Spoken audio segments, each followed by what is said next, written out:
စိတ်ရွှေပြိုးနဲ့တူးတက်လို့ပင်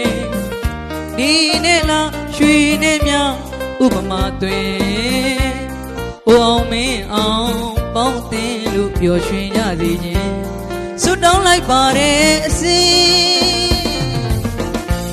ချစ်တကယ်ချင်းတို့ကျင်စားဦးဇနီးမောင်နှံအတွက်ပင်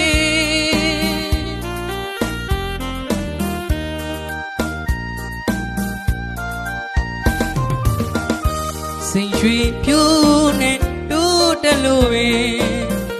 နေနဲ့လားရွှေနဲ့မြဥပမာသွင်းအိုအောင်မင်းအောင်ပေါင်းသင်လို့ပျော်ရွှင်ရစေခြင်းဆုတောင်းလိုက်ပါတယ်အစီချစ်တငယ်ချင်းတို့ကျင်ဆောင်ဇနီးမောင်နှံအတွက်ပြီးဒီချိန်တန်တီးဟာပွင့်ရိပ်တန်လို့ပွင့်ကသဘာဝကြတဲ့လောကရမနာတွေငယ်တငယ်ချင်းတွေအသီးသီးဆုံးလင်း